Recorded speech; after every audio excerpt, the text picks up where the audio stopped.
know we've been here for like nearly 1 hour, so I don't want to push you guys too much. I'm gonna do my best to stick to the 20 minutes that I committed to.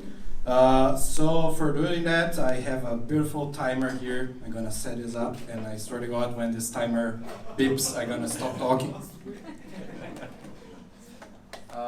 And it's a quite ambitious topic, right? So to aim to speak about test automation under 20 minutes. Just before I start, I mean, we've been sitting here for nearly 1 hour, so in case you're like me and you feel like you want to stretch a bit, I invite you all like just to quickly stand up and stretch and try to reach as high as you can. So yeah, we just move a little bit. Oh. Yeah, I like that. Thanks guys, fantastic. Now I feel much more energized to go. So my goal for today is actually pretty humble. I will show you a test application that I have developed, and I now have developed, it's open source. And I'm gonna show you 2 test cases. One is like more using mock APIs, one is more end-to-end, and I wanna discuss how to use Cypress and how to leverage this a bit. Just before we start, so we have like kind of a feeling in the room, who here does end-to-end testing? Fantastic, a lot of people. Who here use Selenium for that? Who here use Cypress? Nice, quite a big crowd. My goal is I'm gonna try to skip the basics and I'm gonna try to focus in some real stuff. So the basics is really accessible by the documentation. So pretty much like what is Cypress? Cypress is a new approach for testing, and it pretty much has all you need in one package. So that make it very easy to use. Then one of the features that I like the most, Cypress, it has this visual graphic user interface, and you can pretty much do time travel in your test and see how it behaves. So this is a very good user experience for the developer, and you have ability to choose different viewport size and so on. You have pretty good supporting of documentation, which is I find it fantastic. The guys did a very good job there. So it makes like these 4 tasks simple, which is pretty much like you can pretty much set up, write, and run tests very quickly, and that's why I think it makes this interesting. Let's talk a little bit about strategies for testing. So why are you using Cypress and what do you want to do? So I want to have a reliable application, as Mohammed mentioned, I want to have a high level of confidence that my application won't break. And ideally, I want to go to a level of maturity that I merge my pull request and it already goes to production. What's blocking us to do this in Delivery Hero nowadays is that we are not that confident that something won't break if we do that. So we want to go in this direction. So normal approach would be we just stub requests, which means that we control the network. So this is how you would do this in Cypress. It's just this 2 lines of code pretty much, and it means very helpful for having control of the network, for testing edge cases, for instance when the app API is down. And it's fast, easy, and flexible because you're not really connecting to the API, so you can get many of these tests to run very fast in your CI. And so the downside, it's a good side actually. There's no server, no DB, so you don't have to worry about managing these things. But it's not really end-to-end, right? So this is kind of thing, and you would require fixtures. So then if somebody changes the API contract, your test might be outdated and it's not really that reliable. So what else can we do, right? So we could actually connect to use this approach of static user. So we connect to a QA environment.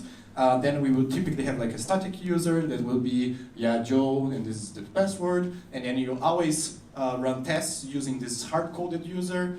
And then, what are the benefits here? So it's a real end-to-end session, which is pretty interesting. Then it requires server, right? So there's this level of complexity for setting up. You have to see the DB with this specific data, so the test behaves as you expect to. And it shares some taste. It builds up state, right, of the time. So the first time you log in with Joe, and you create some resources, and if you run the test again, it's going to create more resources and keep the previous ones. So there's this complexity. So there is another approach, which will be like the dynamic user. So like every test, you create a new user and a completely new set of data.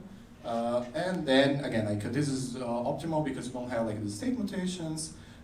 It's flexible, powerful, but then you do have to manage the database setup and like tear down. And can be slow because you might have like, you have to manage the API in the server. So I would like this to be hands-on, and then I'm gonna pretty much walk you through a public repo that's in Cypress documentation, and I just want to show you how this actually looks like in the real world. So let's go to real code.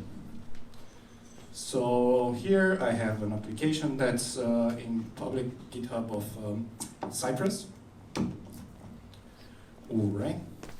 So it's pretty much a to-do application. I'm gonna walk you through the code. It's hello. It's a to-do app. Let me zoom in even more.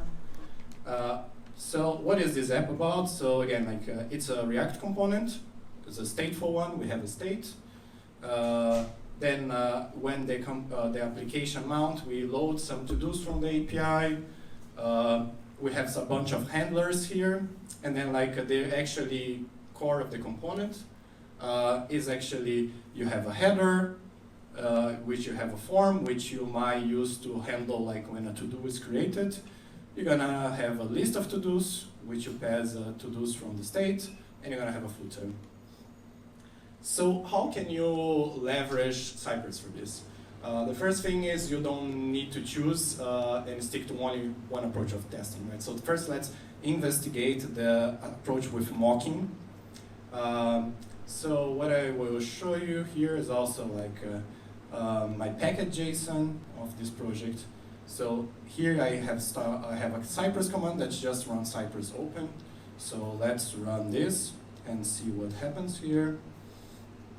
So npm runs Cypress, which will open the Cypress UI.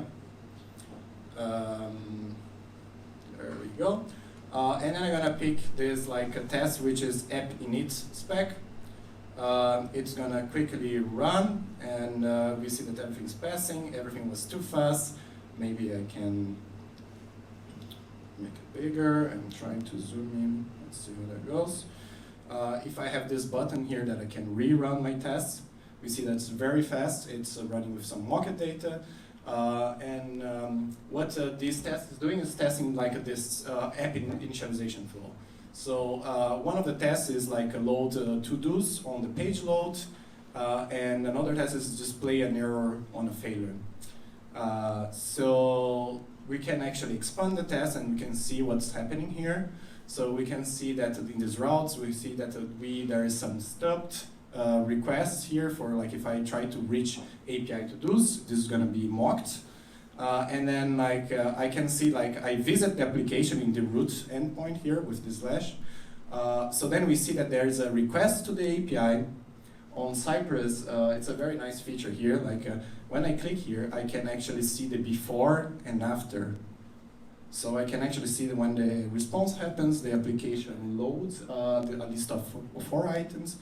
And then like I do an assertion, which pretty much say that I expect to have some list items, right? So to have a length of 4. So what's the effort of writing this specific test? So let's check this test. The tests are in a Cypress folder. Then they have like integration directory, and then you have this app init. So this test is this 4 lines of, this 7 lines of code. And it's pretty straightforward. So like here, like I pretty much am running like this Cypress command, custom command of sit and visit. What is sit and visit? We're gonna show you quickly, but the idea is that you pretty much just set up like the API mock, and then you do an assertion, use a selector here to get this to-do list class, and then check the list items there. I agree with Mohammed in the first talk. Like he said, perhaps you may want to use a data test ID attribute. That might be an approach that if you change the classes, you won't break your test. So that might be like a more stable approach for doing this.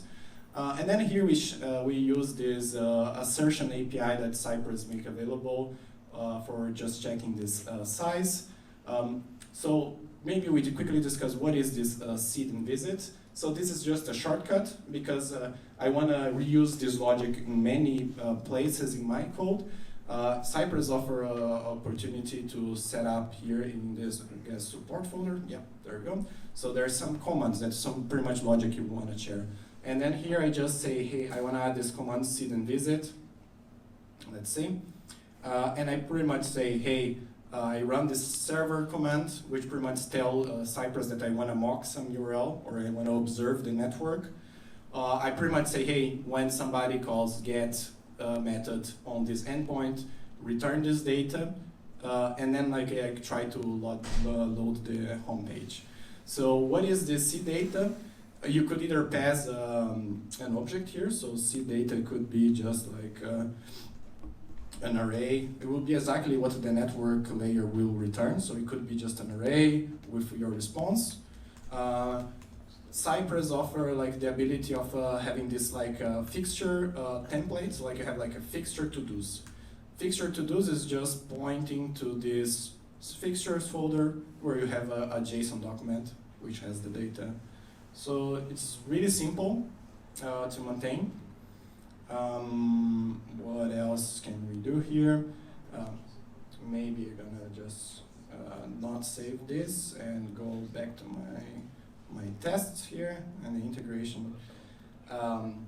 What's the benefit of this? The benefit is I can test end-to-end to some extent my flow without needing the API. So if whatever developer that's working on the API didn't deliver it yet, I can already do a more end-to-end test of my front-end application without depending on the backend. Second thing is I can test cases that are perhaps hard to replicate in a consistent manner, which will be the case of network failure. So in this second test that I have just below, I just say, hey, I want a site server, means that I want to observe the network. So then like if a call happens to this route here, is the same route that we discussed. I'm just using a different syntax here where I'm passing a configuration object. I actually prefer the syntax because it's much more readable. So then if this endpoint, if this route is invoked, let's just return a 500 status with an empty response. And then like I visit this URL, and then I pretty much do some assertions that I expect to have no item to be loaded, and I expect it to be visible. So this is actually what's running when I press this, and we can see that actually it's so fast again. And like again, like if I inspect this, I see that there is no error state here. After the API responds with a 500, I see that there is my error component. So it's very interesting in this sense, so you can control the network. All right. I have 5 minutes, let's jump for the end-to-end fun. So I'm gonna actually show you the class quickly. So I have some smoke tests here. And like what we discussed was you have to clean up and the database or the state of application and then create the data. So I'm gonna focus on this test here. For example, like what we observe here is pretty much before all the tests, I run a GET request, I get all the to-dos, and then like for each of them, I'm gonna call the API to delete. So for making this happening, I actually have a implementation here that so I have this repo is set up with pretty much a server, a JSON server database. So if I run this now, I'm gonna have that implementation running in an API locally.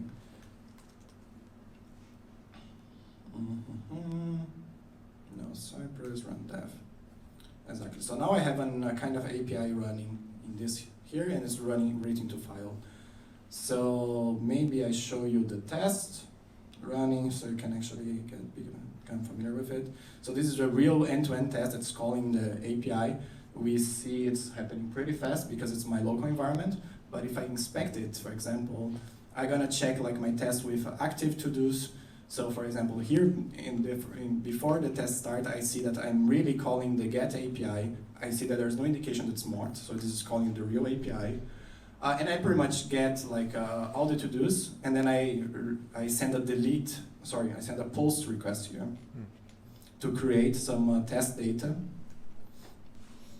And then like I'm gonna do my assertions. And like what I'm gonna do in my test, for instance, I'm gonna, so because I load items, I have like these 4 items here available in my UI.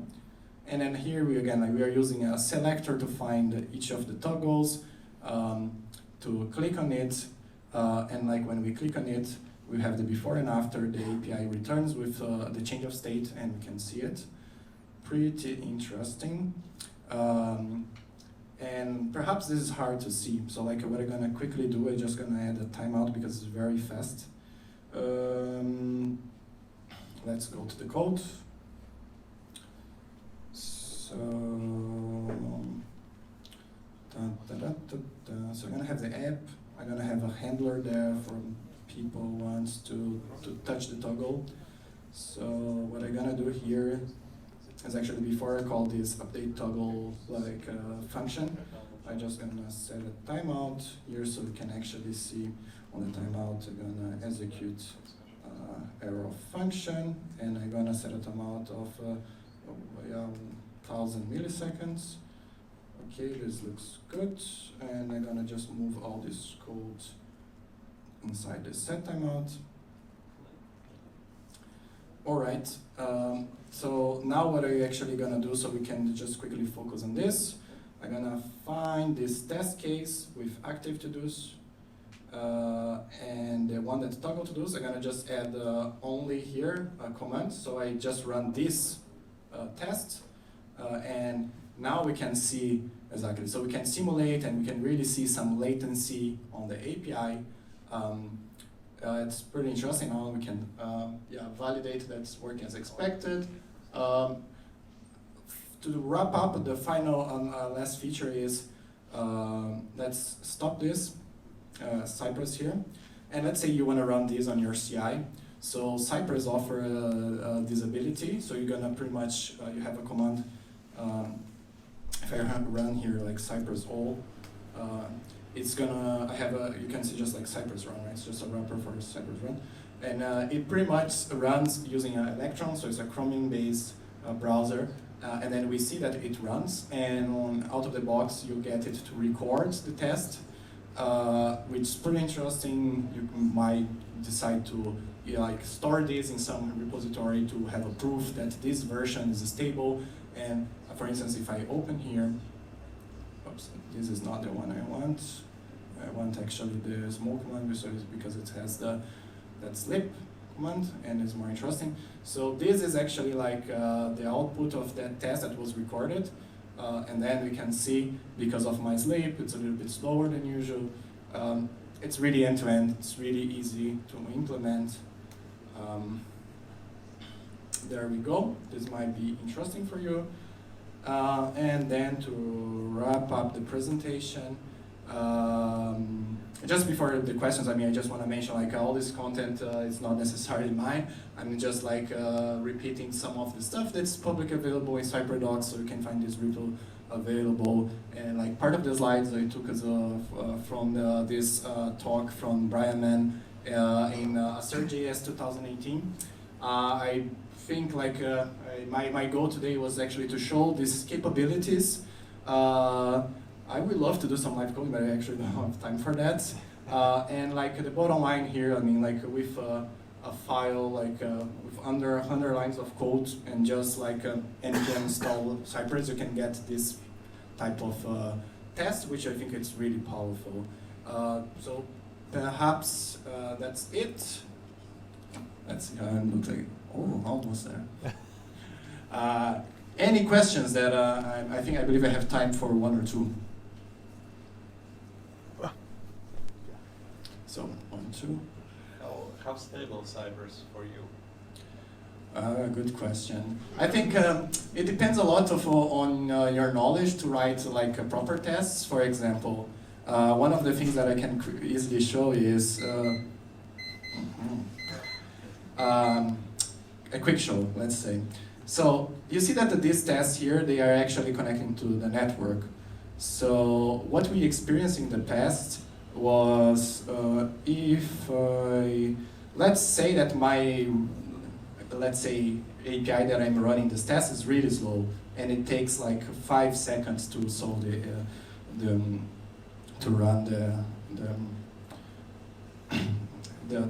to resolve the request, right?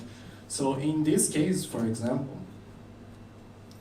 and I want to do one change in the test file quickly here.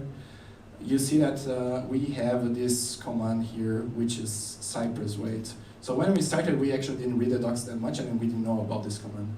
So what we found was, for example, that if I run my test now, and now like the network will take 5 seconds to resolve, I would get a flaky test.